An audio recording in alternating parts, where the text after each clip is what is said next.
Eu sempre soube que minha família não entendia meu trabalho. Mas jamais imaginei que a falta de respeito deles destruiria tudo o que construí, e colocaria em risco uma parte importante da história do meu país. Naquele dia, enquanto eu estava no escritório, recebi uma mensagem que mudou minha vida inteira. Minha própria irmã vendeu algo que não pertencia a ela. Algo que eu tinha jurado proteger. E o pior, ela achou que estava me ajudando. Quando a verdade veio à tona, minha família me culpou por fazer o que era certo, até me chamar de traidora. Mas ninguém faz ideia do que realmente aconteceu, nem do preço que paguei para defender a verdade. Olá, seja bem-vindo ao canal Histórias Surpreendentes. Curta e se inscreva nesse canal, aproveite e ative as notificações. Comente aqui de qual cidade você está assistindo, vou adorar saber e deixar um coração no seu comentário. Eu nunca fui o tipo de pessoa que buscou atenção. Cresci aprendendo a ser discreta, a observar antes de agir, a ouvir o que ninguém prestava atenção. Talvez por isso eu tenha encontrado meu lugar no FBI, na divisão mais silenciosa e menos compreendida de todas, o setor de proteção ao patrimônio cultural. Enquanto muitos imaginavam agentes correndo atrás de traficantes de drogas ou caçando fugitivos, eu me dedicava a rastrear fragmentos da história americana perdidos no tempo, peças que contavam quem fomos antes de sermos quem somos. E, ironicamente, enquanto eu protegia a memória de um país inteiro, a minha própria família parecia incapaz de guardar qualquer traço de quem eu realmente era. Meu nome é Camila Turner, agente federal especializada em recuperação e autenticação de artefatos históricos. Mas para minha família, eu era apenas a filha mais velha que escolheu uma carreira intelectual demais para ser útil. A cabeça cheia, como minha mãe dizia. A filha que preferia papéis velhos à vida real. Minha irmã mais nova, Becca, sempre foi o oposto, expansiva, encantadora, capaz de conquistar qualquer ambiente com um sorriso. Crescemos juntas, mas ela aprendeu cedo que charme podia substituir esforço. E minha família nunca questionou isso. Ao contrário, celebravam cada pequena conquista dela como se fosse extraordinária, enquanto tratavam meus anos de estudo, dedicação e investigações internacionais como um hobby glamouroso, sem importância prática. A diferença entre nós ficou ainda mais evidente quando eu aluguei um pequeno apartamento em Filadélfia, próximo ao escritório regional. Lá, mantinha um cômodo inteiro dedicado a projetos em andamento, sempre com autorização e supervisão, claro. Aquele espaço era mais do que um depósito. Era um santuário de história, com temperatura controlada e prateleiras que guardavam fragmentos raríssimos da era colonial americana. Entre eles, as peças mais importantes em que eu já havia trabalhado, um conjunto de moedas cunhadas antes da independência, cada uma com um valor histórico incalculável. Encontrá-las havia exigido meses de investigação, colaboração com historiadores, cooperação com autoridades estrangeiras e negociações delicadas com colecionadores privados. Eram parte de uma investigação internacional que, em breve, culminaria em uma grande revelação pública. Eu estava orgulhosa. Orgulhosa do meu trabalho. Orgulhosa da história que protegíamos. E talvez, só talvez, esperava que minha família, ao ver o reconhecimento oficial, finalmente entendesse quem eu me tornará. Mas orgulho é uma coisa frágil. Às vezes, basta uma única escolha imprudente, um gesto egoísta, uma ação irreversível, para desmoronar tudo. Eu nunca imaginei que o maior risco ao qual aquelas moedas seriam expostas não viria de contrabandistas, colecionadores clandestinos ou negociadores sem escrúpulos. Mas sim de alguém que compartilhou minha mesa na infância, minhas roupas no colégio, e que, ainda adulta, se recusava a acreditar que minha vida tinha algum valor além do que ela conseguia enxergar. Naquela manhã, enquanto eu organizava relatórios na sede do FBI e revisava um documento de transferência, meu telefone vibrou. Um som comum, trivial. Não havia nada naquele momento que anunciasse o que estava prestes a acontecer. Não havia luz dramática, música de suspense, ou um pressentimento inexplicável. Apenas uma notificação. Um gesto simples. Mas quando peguei o celular e li a mensagem que acabará de chegar, soube imediatamente que minha vida estava prestes a se dividir em antes e depois. A mensagem na tela parecia absurda demais para ser real. Becca, limpei aquele quartinho trancado no seu AP. Tava entulhado de moedas velhas e tralha antiga. Vendi tudo para um cara que coleciona essas coisas. Fiz $12.000. De nada, irmã. Finalmente alguém nessa família sabe transformar lixo em dinheiro. Meu coração parou. Minha mente tentou negar o que eu lia, mas as letras permaneciam ali, sólidas, cruéis, rasgando qualquer noção de segurança que eu acreditava ter. O sangue sumiu do meu rosto, senti meu corpo gelar. As moedas. As moedas coloniais, algumas datadas de antes de 1776. Peças únicas, rastreadas ao longo de operações sigilosas, recuperadas com apoio do Departamento de Justiça e da Interpol. Um lote avaliado em mais de $1 milhão, sem considerar o valor histórico incalculável. E ela as havia vendido por $12.000. Foram necessários menos de 5 segundos para meu treinamento se sobrepor ao pânico. Respirei fundo, fechei os olhos, e apoiei as mãos na mesa. Uma agente nunca reage, ela age. Meu celular vibrou de novo. Becca, o cara disse que algumas eram tipo coloniais, mas ele topou pegar todas. Pago na hora, em dinheiro. Usei um pouco para reservar nossa viagem para Miami. Mamãe e papai vão comigo. Você devia agradecer. Livre-sei do seu acúmulo e ainda fiz grana. A dor não veio de imediato. Primeiro veio a nitidez brutal da realidade, como vidro estilhaçado entrando na pele lentamente. Ela tinha entrado no meu apartamento. No meu cômodo seguro. Ela tocou bem sob custódia federal. E vendeu. Ela cometeu um crime federal. Sem saber. Sem tentar entender. Sem me perguntar. E o pior, com orgulho. Meus dedos tremiam, mas minha voz permaneceu calma quando respondi, entendido. Foi tudo. Uma única palavra. Queria digitar muito mais, mas ali falava a gente, não a irmã ferida. Levantei-me da mesa e fui até a sala de operações, onde câmeras e telas preenchiam as paredes. Encontrei meu supervisor, agente especial Franklin Cole, e o chamei com a postura formal de quem sabia que estava prestes a iniciar um protocolo delicado. Cole, preciso reportar uma violação de acervo sob custódia federal. Minha voz saiu firme, mesmo que meu peito ardesse. Houve transferência não autorizada dos itens catalogados na Operação Heritage. Ele parou. Os olhos dele endureceram de imediato. Onde estão os itens agora? Vendidos. Minha irmã retirou sem permissão. Já tenho informações preliminares. Valor aproximado, $12.000, transação em dinheiro, comprador não identificado ainda. Cole me observou como um médico observa alguém tentando esconder uma ferida profunda. Camila, eu sinto muito. Mas você sabe o procedimento. Concordei. Eu sabia. Eu mesma já orientara vítimas cujos familiares haviam se envolvido em crimes sem entender as consequências. O peso da lei não escolhe quem atingir. E, agora, ele caía dentro da minha própria casa. Saí para a sala reservada. Abri o laptop seguro. Iniciei o relatório formal. Descrevi o ocorrido com frieza profissional, mesmo quando o coração latejava, como se tentasse escapar pelo estômago. O telefone vibrou de novo. Mensagens, desta vez no grupo de família. Minha mãe, Becca, nos contou. Você precisava esvaziar aquele quarto mesmo. Deus te abençoe por ter uma irmã tão prática. Meu pai, finalmente ela ajudou com alguma coisa. Você devia ser mais grata, Camila. Até parece que preferia aquelas velharias ao invés da família. Cada palavra era um golpe. Como se eu estivesse caindo num poço onde as pessoas que mais deveriam me entender eram, na verdade, as que cavavam mais fundo. Mas nada doía mais do que saber que, aos olhos deles, meu trabalho nunca passou de um capricho intelectual.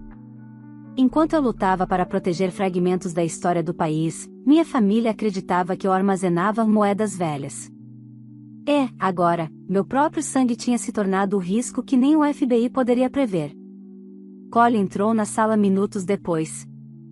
A procuradoria já está envolvida. A equipe de cyber está rastreando movimentações. Você não pode ir para casa. E, sentimos dizer, mas você não pode ter contato com qualquer membro da sua família até segunda ordem. Meu corpo ficou pesado. Sabia que era necessário, mas ainda assim parecia irreal. Entendido, repeti, pela segunda vez naquele dia. Dessa vez, a palavra doeu. Enquanto as engrenagens do sistema jurídico começavam a girar, uma verdade afiada se fixava em mim: minha família estava prestes a descobrir o que significa confundir carinho com irresponsabilidade. E eu, mais uma vez, teria que escolher entre meu sangue e meu juramento. E eu já sabia qual escolha eu faria. Naquele mesmo final de tarde, eu já estava instalada em uma sala de observação interna do FBI, algo entre um escritório temporário e uma área de quarentena emocional. A tela à minha frente mostrava dados sendo filtrados, transações suspeitas, câmeras de segurança perto do meu prédio, registros bancários e mensagens em tempo real extraídas, com mandado emergencial, do celular da minha irmã. Era estranho estar ali. Não como agente atuando, mas como peça central de uma investigação que jamais imaginei protagonizar. Meu telefone seguro tocou. Era Cole. Temos uma pista, e ele disse, sem rodeios. O comprador parece ser um colecionador privado de Nova Jersey. Nome: Daniel Mercer. Histórico com leilões internacionais. Já havia sido investigado antes por adquirir itens sensíveis, mas nunca houve provas suficientes para acusação formal. Meu estômago se revirou. Mercer era conhecido no meio. Eu já o tinha visto em conferências, sempre trajando terno impecável, sorriso calculado, mãos suaves demais para alguém que alegava ter paixão por história. Ele comprava heranças de famílias ingênuas, vasculhava leilões discretos e se aproximava de peças valiosas com a frieza de quem movia dinheiro, não memória nacional. Quantas moedas ele comprou? Perguntei, ainda tentando manter a voz neutra. Todas. Cole respondeu. Ele pagou em dinheiro vivo. Becca entregou as peças pessoalmente. E, Camila? Esperei. Mercer já está se preparando para movimentar os itens. Provavelmente enviá-los para avaliação fora do país. As palavras perfuraram meu peito. Se ele exportasse as moedas, seria quase impossível recuperá-las. Meu trabalho, meu esforço, a história que eu jurara proteger, desapareceriam na escuridão de cofres particulares. Vamos acionar um mandado de apreensão e bloqueio de transporte, eu disse automaticamente. Já está sendo feito, respondeu Cole. Mas preciso que você esteja ciente do próximo passo. Eu sabia qual era. Mas engoli seco mesmo assim. Sua irmã será detida. Ainda hoje. Fechei os olhos. Por um segundo, deixei a dor me alcançar. Becca, rindo ao tentar me ensinar passos de dança no colégio. Becca, inventando histórias improváveis só para me fazer rir. Becca, sempre brilhante, sempre levada pelo impulso, sempre acreditando que charme seria seu escudo eterno. E agora, aquele mesmo impulso a levaria algemada. Eu entendo, murmurei, com a voz rouca. Um agente entrou na sala. Camila, a equipe de campo já está no seu prédio. Sua irmã voltou ao apartamento para pegar mais coisas. Parece que ela levaria móveis para vender. Vamos abordá-la agora. Meu peito queimou. Eu queria dizer para não deixarem ela assustada. Queria pedir que tratassem com cuidado. Mas uma frase ecoou na minha cabeça, como a que eu tantas vezes repeti em treinamentos: a lei não conhece laços de sangue. Minutos depois, a transmissão de rádio ecoou na sala. Suspeita localizada. Procedendo à abordagem. Resistência verbal apenas. Detida. E então, silêncio. Um silêncio absoluto, pesado, como a pausa antes de um trovão. Meu celular começou a vibrar repetidamente. Mensagens de Becca. Camila? O que está acontecendo? Tem policiais aqui. Eles disseram que é por causa de você. O que você fez? Outra mensagem. Mãe tá surtando. Atende. Eu não podia. E mesmo que pudesse, o que eu diria? Que eu não fiz nada. Que ela própria cavou aquele buraco. Que cada aviso ignorado, cada risada lançada contra minhas escolhas, cada vez que me chamaram de exagerada, agora custava a liberdade? Meu e-mail apitou. Mensagem interna. Assunto: entrevista de declaração, de amanhã às 9 horas. Obrigatório. Local: Tribunal Federal da Filadélfia. Eu estaria lá. Como agente. E como testemunha. Fechei o laptop devagar. A sensação não era de vitória. Nem de vingança. Era como ficar em pé no epicentro de um terremoto, vendo tudo o que você conhece rachar diante dos seus olhos. Um toque suave na porta interrompeu meus pensamentos. Era o agente Tim. Camila, ele respondeu. Aquele Mercer. Disse que quer negociar. Negociar? Perguntei, sentindo a irritação subir. Ele não tem nada a negociar. As moedas são do governo. Tim respirou fundo. Ele afirma ter um documento assinado autorizando a venda. Uma prova de procedência familiar. Meu sangue gelou. Só havia uma forma de ele ter isso. Ela falsificou. Minha voz falhou. Tim concordou com pesar. Sua assinatura. O documento é falso. Mas bem feito. Meu mundo pareceu entornar por um segundo. Não era apenas descuido. Não era apenas ignorância. Era crime deliberado. Becca não só vendeu patrimônio federal, ela falsificou minha identidade para isso. E agora, além de tudo, eu teria que testemunhar sobre isso. Olhei pela janela. Lá fora, a cidade seguia seu ritmo, indiferente aos colapsos silenciosos nas vidas das pessoas. Respirei fundo. Eu era uma agente federal.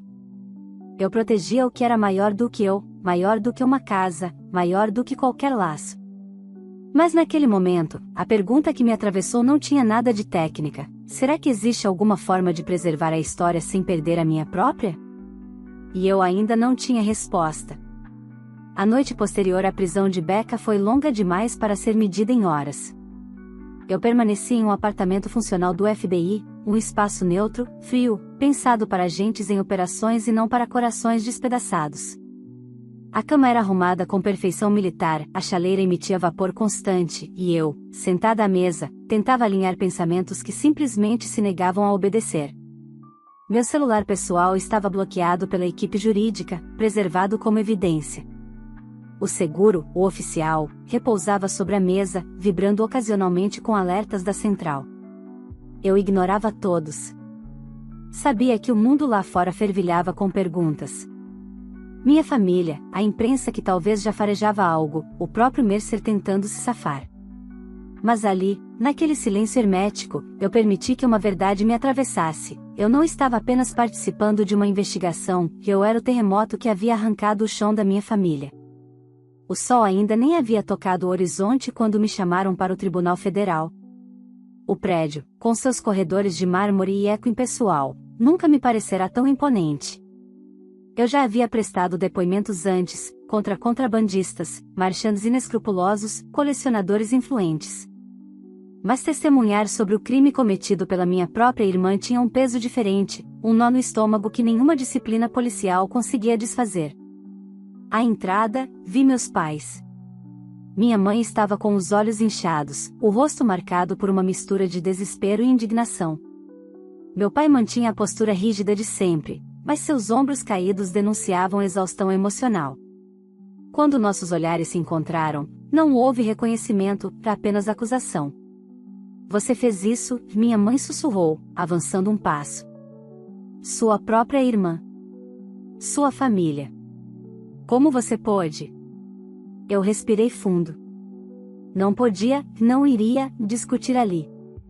Ela cometeu um crime federal, mãe. Ela errou. Minha mãe gritou, a voz quebrando.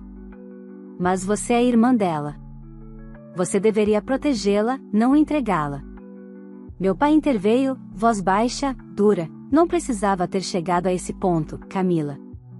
Você sempre achou que era melhor do que nós, não é? Agora está feliz?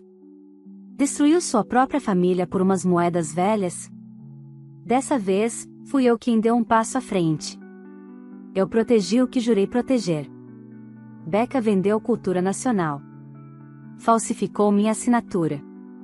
Roubou bens federais. Vocês queriam que eu cometesse um crime para encobrir o dela? Minha mãe chorou ainda mais, e meu pai desviou o olhar como se eu fosse uma estranha. Passei por eles sem esperar resposta. Porque a verdade era simples e devastadora, não havia maneira de convencê-los. Não naquela manhã. Talvez nunca. Na sala de audiência, Becca foi trazida algemada. Ela parecia menor, sem a constante aura de brilho que sempre carregara. Quando me viu, os olhos dela se encheram de lágrimas, mas não de arrependimento. De fúria. Você acabou comigo, ela sussurrou quando passou por mim, escoltada.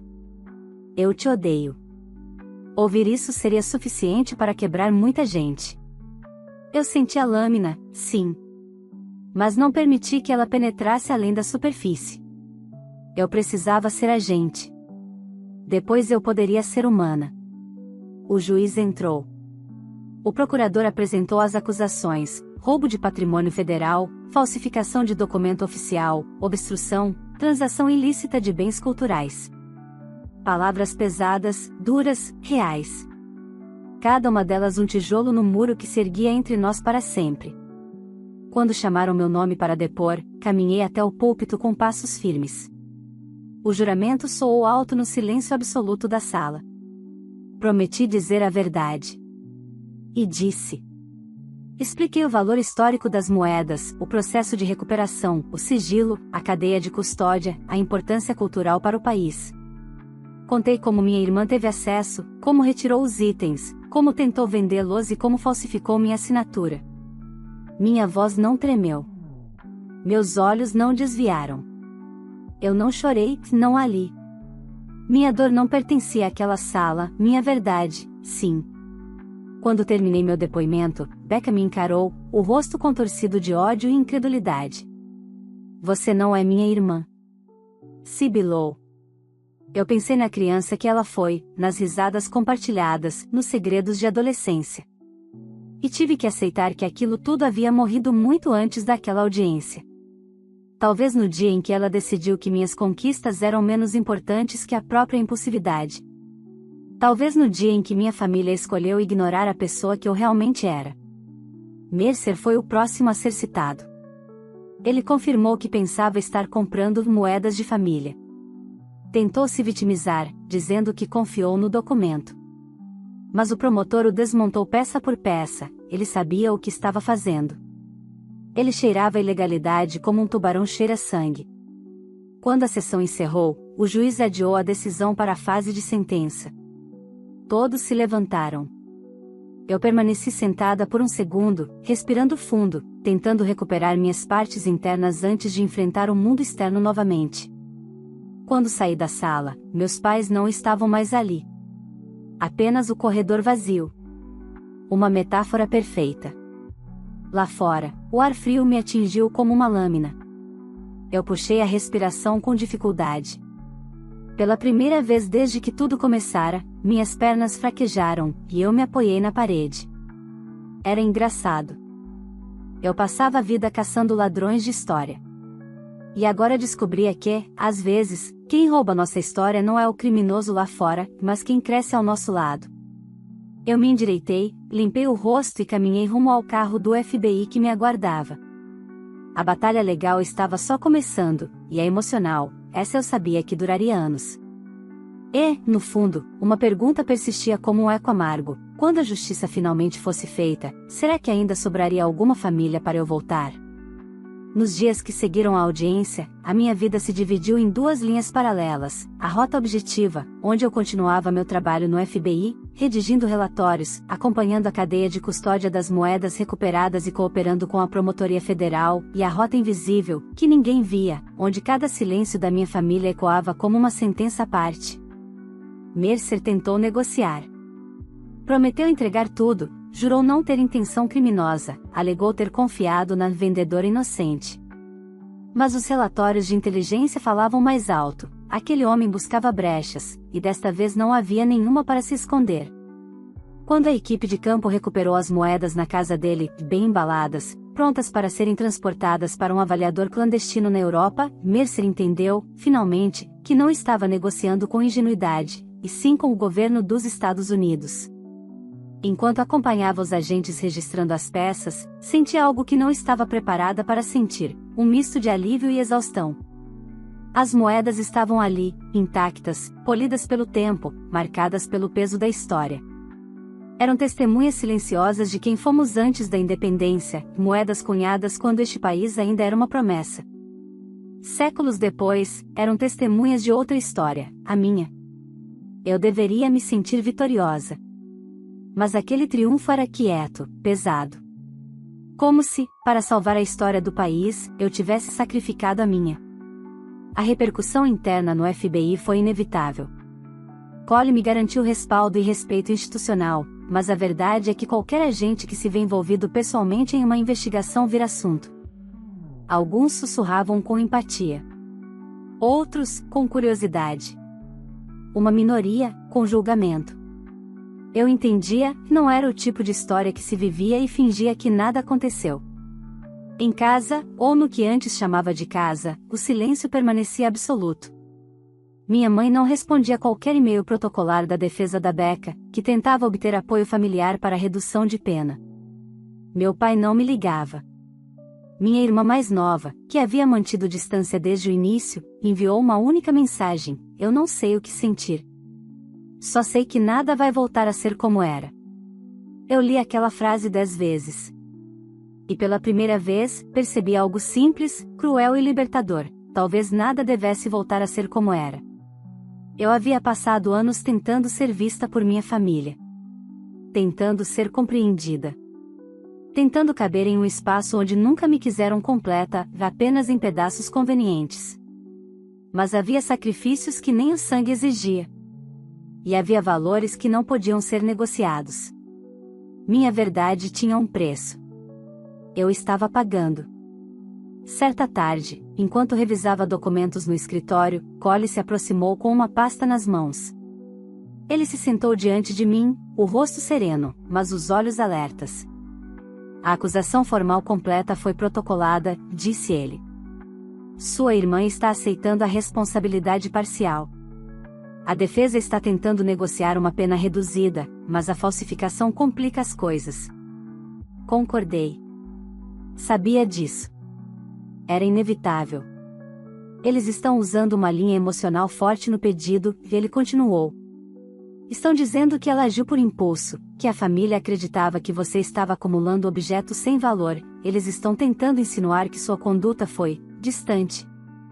Que eles não tinham como entender a gravidade. Eu senti meu maxilar travar. Eu fui clara com todos, respondi, controlando a voz. Sempre deixei claro o valor do que guardo. Sempre expliquei minha linha de trabalho. Eles escolheram não ouvir. Não é falta de informação, é falta de respeito. Cole concordou, devagar. Eu sei. O departamento sabe.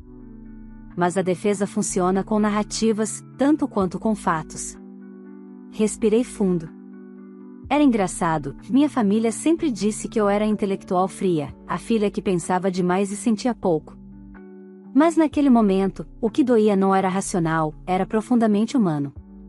Eles não estavam defendendo Becca apenas por amor, estavam defendendo um mundo onde eu nunca fui suficiente. Camila, Cole disse, com voz baixa, você está indo bem. Não deixe que isso te destrua. Eu tentei sorrir. Foi quase convincente. Na semana seguinte, acompanhei a preparação das moedas para a transferência definitiva ao museu. Era um processo delicado, cheio de ritos científicos e legais, catalogação, verificação final, embalagem especial, transporte escoltado. Assisti cada passo como se estivesse vendo um filho atravessar a rua pela primeira vez, vigilante, protetora, ciente do perigo e da beleza do momento. Quando a equipe lacrou a última caixa, um curador me agradeceu. Seu trabalho preservou parte da alma deste país, disse ele. Poucos entendem o que isso significa. Eu não respondi de imediato. Apenas observei minhas próprias mãos, calmas, firmes. Mãos que haviam tocado história, e também rupturas irreparáveis. Naquela noite, fui para casa, a palavra soava estranha, e sentei no sofá vazio. Nenhuma ligação. Nenhuma mensagem. Apenas um apartamento silencioso e o eco de lembranças de risadas antigas que, agora, pareciam pertencer a outra vida. E então, pela primeira vez desde que tudo começara, permiti-me chorar. Não pelo trabalho. Não pelas moedas. Não pelo peso da lei. Chorei pela irmã que eu havia perdido. Pela família que nunca tive de verdade. E pela mulher que eu estava me tornando, forte, justa, mas marcada. Quando as lágrimas cessaram, algo em mim estava mais claro. Eu não poderia salvar todos. Não poderia impedir a dor. Mas podia seguir. Podia honrar meu juramento. Podia continuar a ser quem eu era, mesmo que sozinha. E no fundo, sob o cansaço, uma sensação discreta começava a surgir. Não era alegria. Nem paz total. Era algo mais profundo, dignidade. Eu enxuguei o rosto, respirei fundo, e olhei para a porta. Do outro lado dela, o mundo esperava. E eu estava pronta para continuar, mesmo que a próxima etapa fosse a mais brutal de todas, a sentença. O dia da sentença chegou como chegam os invernos rigorosos, sem piedade, sem espaço para adiamentos, impondo sua presença como uma verdade absoluta. A manhã estava gelada, o céu de Filadélfia carregado de um cinza pesado que parecia refletir cada camada do que eu sentia. No espelho, meu rosto parecia o de alguém mais velho, olhos firmes, mas cansados, boca tensa, dor disfarçada de determinação. Entrei no tribunal com o distintivo no bolso e o coração apertado no peito. Eu já havia enfrentado criminosos cruéis, negociadores ardilosos, contrabandistas internacionais, negociadores frios. Mas nada, absolutamente nada, havia me preparado para a dor de sentar em uma audiência onde minha irmã seria sentenciada por roubo, falsificação e obstrução, crimes que envolviam meu trabalho e minha vida. Becca foi trazida com um uniforme laranja, algemas nos tornozelos e nos pulsos, cercada por agentes. Ela parecia menor ainda, como uma versão diminuída daquela menina radiante que costumava puxar minha mão quando atravessávamos a rua juntas. Seus olhos evitaram os meus. Talvez por vergonha. Talvez por ódio. Talvez pelos dois. Nossos pais estavam ali novamente, agarrados um ao outro como se pudessem evitar que o mundo ruísse sobre eles pela segunda vez. Minha mãe não me olhou, meu pai manteve os olhos fixos no chão. Eu respirei fundo e sentei atrás do representante da promotoria. O juiz entrou. A sala silenciou. O som único foi o bater do martelo de madeira contra a mesa. Então, o momento que eu sabia que viria, impessoal, inevitável, devastador, em consideração aos fatos apresentados, às provas incontestáveis, e à gravidade dos crimes cometidos, este tribunal sentencia Rebecca Turner a 5 anos de prisão federal, seguidos de 3 anos de liberdade supervisionada, além de restituição ao governo federal pelos custos de recuperação e investigação e proibição permanente de participação em qualquer transação envolvendo bens culturais históricos. Minha mãe soluçou alto. Meu pai fechou os olhos, como se tivesse levado um golpe físico. E Becca, ela virou o rosto lentamente na minha direção. Não havia ódio dessa vez. Nem acusação. Havia algo pior, desilusão. Perda. A constatação de uma realidade que não podia mais ser negada. Eu segurei firme o braço da cadeira. Queria levantar e ir até ela, dizer que desejava que tudo tivesse sido diferente. Mas não seria justo. Nem verdadeiro. Ela havia escolhido. Eu havia escolhido. A história havia escolhido. E agora, cada uma de nós estava pagando o preço por isso. Quando a audiência terminou, saí antes que meus pais pudessem se aproximar. Ouvi minha mãe me chamar, uma vez, em um sussurro triste. Mas não virei. Às vezes, a única forma de amar alguém é aceitar que você não pode salvá-lo, nem ser salva por ele. O tempo passou. Os jornais comentaram o caso brevemente. Irmã traidora em alguns blogs, agente exemplar em outros. Internet ama extremos, eu não pertencia a nenhum. Essa história não tinha heróis perfeitos, nem vilões simples. Tinha pessoas, escolhas e consequências. As moedas, por sua vez, seguiram para seu destino final. 3 semanas após a sentença, fui convocada para a cerimônia oficial de transferência no Museu de História Americana em Washington, D.C. Era um evento discreto, sem holofotes sensacionalistas, apenas historiadores, curadores, agentes federais e um pequeno grupo de convidados do governo. Quando os artefatos foram apresentados, senti um nó na garganta. Cada moeda estava protegida, catalogada, iluminada. E ao lado delas, uma placa, Coleção Colonial, recuperada graças ao trabalho da Divisão de Patrimônio Cultural do FBI, liderada pela agente Camila Turner. Meu nome. Minha luta. Minha verdade, enfim reconhecida. O curador-chefe me chamou para uma breve fala. As luzes se voltaram para mim, mas ao contrário das vezes em que minha família dizia que eu fugia do protagonismo, naquele momento eu me senti exatamente onde deveria estar. História não é apenas o que está escrito nos livros, como sei, a voz firme mas carregada. História vive nos objetos que resistem ao tempo. E protegê-los significa proteger quem fomos. Isso exige investimento, estudo, paciência, e às vezes, escolhas difíceis. Mas o valor da nossa memória coletiva supera até as dores que carregamos individualmente. Hoje, estas moedas voltam ao povo americano.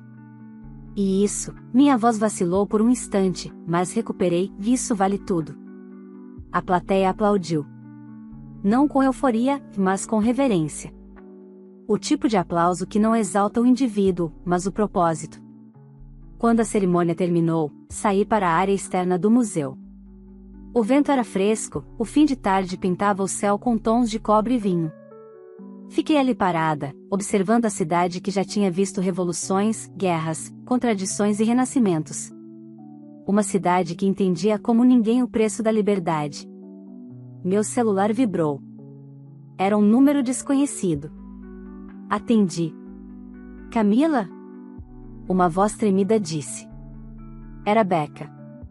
Ela tinha conseguido uma ligação do sistema prisional. Ela engoliu seco, e eu não sei o que dizer. Eu sei que estraguei tudo. Meu coração apertou. Mas agora eu era feita de cicatrizes que aprenderam a respirar. Eu queria que tivesse sido diferente, respondi com sinceridade. Eu sei, ela murmurou. Mas, obrigada por atender. Silêncio.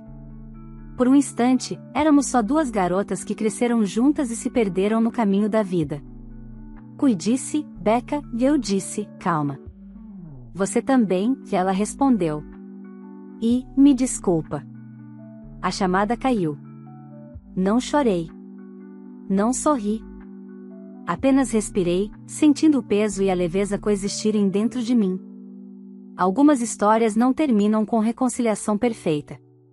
Algumas feridas não cicatrizam limpas. Algumas perdas são permanentes. Mas eu protegi o que era maior do que eu. Honrei meu juramento. E apesar de tudo, eu ainda estava de pé. Caminhei devagar até os degraus do museu.